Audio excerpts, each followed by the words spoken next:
Assalamualaikum warahmatullahi wabarakatuh. Perkenalkan kami dari kelompok 11 dengan tema alat ukur EAS pengasuhan perkembangan sosial emosional anak.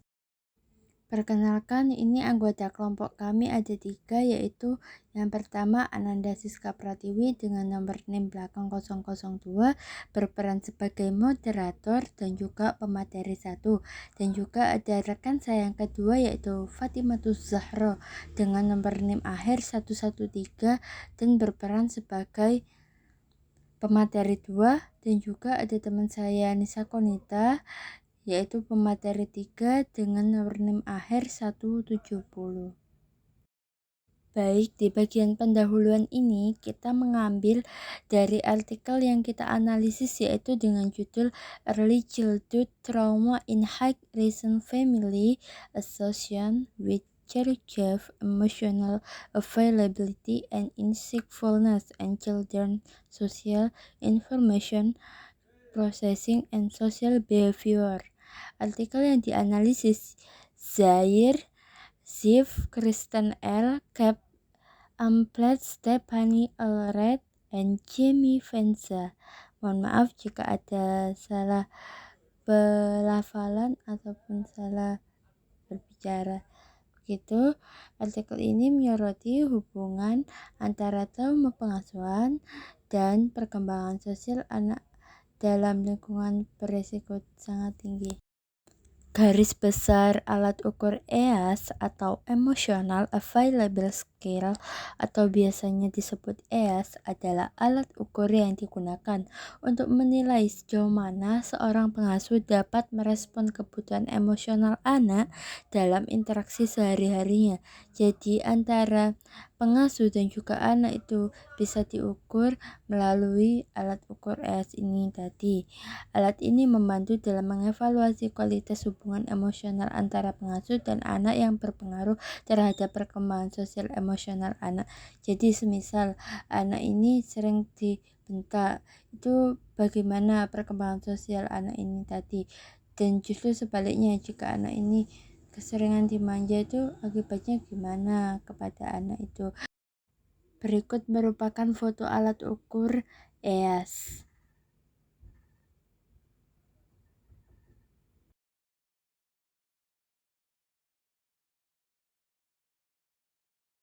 Di sini kita juga memaparkan cara menghitung alat ukur EAS ini tadi. Jadi kita cara menggunakan alat ukur EAS ini yaitu misalkan gini.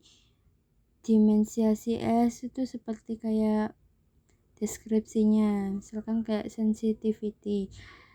Deskripsinya kan apa orang dewasa peka dan responsif terhadap kebutuhan anak. Jadi itu orang dewasa atau biasa disebut pengasuh itu apakah responsif terhadap kebutuhan anak. Biasanya kan anak membutuhkan ini, tapi itu pengasuh itu tidak peka dengan anak. Akhirnya kan menjadi miskom antara pengasuh atau orang tua dengan anak. Misalkan orang tuanya ini tidak memahami anak, berarti kita kasih skor 5. Dan juga misalkan structure, apakah orang dewasa memberikan aturan yang jelas tanpa kaku. Misalkan kita melarang anak nih ya, kayak jangan main hujan gitu. Kita misalkan kayak melarang tanpa memberikan sebab kenapa kok kita gak boleh bermain hujan, itu kita salah sebenarnya. Harusnya itu kita kasih penjelasan, jangan main hujan nak. Kalau kita main hujan di luar, nanti kepala kita kalau kena air hujan, badan kita kena air hujan, itu bisa mengakibatkan sakit gitu, demam. Jadi kita sebagai orang tua itu harus memberikan pengertian atau penjelasan kepada anak. Kenapa kok kita itu melarang anak berbuat hal itu? Apakah hal itu berdampak baik, apa justru berdampak buruk kepada anak. Dan juga yang ketiga itu ada non-intrusiveness, atau apakah orang dewasa tidak terlalu mengontrol. Biasanya orang dewasa yang acuh tak acuh, kayak misalkan biarin main hujan, gak peduli mau anaknya itu nanti sakit atau gimana, itu tidak boleh. Kita tidak mengontrol anak kecil. Jadi kita itu harus ada aturan, meskipun aturan itu tuh harus tetap dijelaskan. Apa sih aturan itu dibuat itu, kenapa kok dibuat, kenapa kok gak boleh dilanggar, apa penyebabnya, apa alasannya. Jadi itu kita tuh harus ngasih kayak logis, penjelasannya logis untuk anak. Jadi biar anak itu memahami gitu. Kita sebagai orang tua itu tidak boleh acuh tak acuh pada anak. Biarin anakku kayak gini, biarin anakku kayak gitu. Itu nggak boleh, sangat berdampak buruk kepada nanti kalau anak itu sudah besar, seperti itu. Dan juga yang keempat itu ada non-hostility. Apakah orang dewasa tidak menunjukkan kemarahan atau sikap kasar?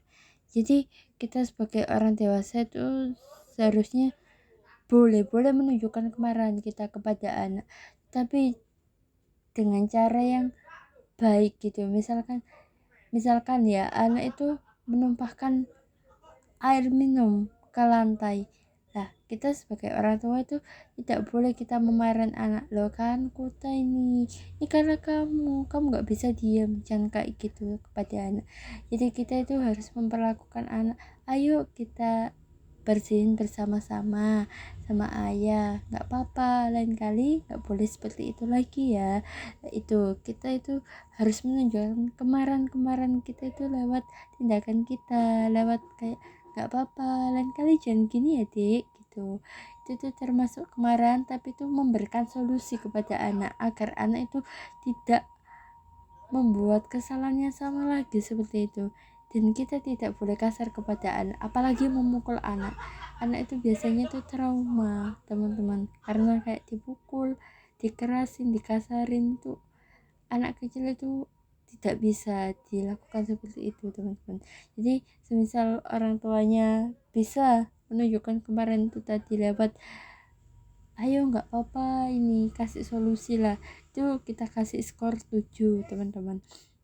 Dan misalkan ada juga ini yang kelima, yaitu responsiveness. Dan responsiveness yaitu apa anak merespon dengan baik terhadap orang dewasa. Jika kita sudah memberikan wejangan-wejangan ya teman-teman, dan juga kita memberikan solusi atas permasalahan anak itu, apakah anak itu dapat mengikuti arahan kita dengan baik, apa justru sebaliknya dia tidak mau melakukan hal itu. Jika orang tuanya menyuruhnya atau menyuruhnya tanpa membentak-bentak, mengerjakan bersama-sama, itu anak itu akan tahu gitu, teman-teman. Oh, itu ibuku itu berarti kalau kita habis numpahin air, kita harus membersihkan agar rumahnya itu kembali bersih, rapi, seperti itu. Oh, jika aku habis bermain itu, aku harus merapikannya lagi mainanku yang ada di lantai supaya rumahnya rapi, tidak berserakan gitu. Dan itu juga harus dilakukan orang tua bersama-sama dengan anak. Jadi orang tua itu tidak boleh menyuruh saja, memarahinya saja, tapi juga harus memberikan contoh. Jika anak distimulasi dengan cara itu, pastinya anak itu bakal tahu, bakal mengerti. Oh, berarti itu aku kalau habis melakukan hal ini tuh harus seperti ini.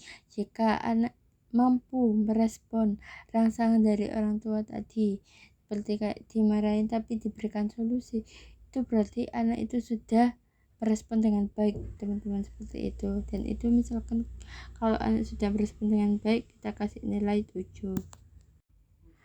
Involuntar yaitu apakah anak aktif terlibat dalam interaksi. Jadi jika orang tua memberikan saran kepada anak, apakah anak itu terlibat aktif, misalkan kayak bertanya, oh berarti aku kalau tidak boleh melakukan hal ini apa alasannya gitu.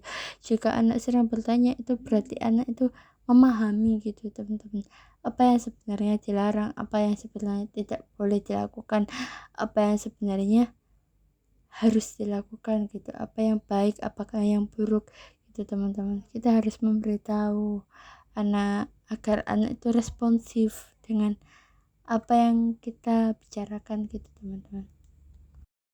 Pentingnya alat ukur EAS yaitu untuk menilai kualitas hubungan emosional pengasuh dan anak. Respons pengasuh yang baik membantu perkembangan sosial dan emosional anak.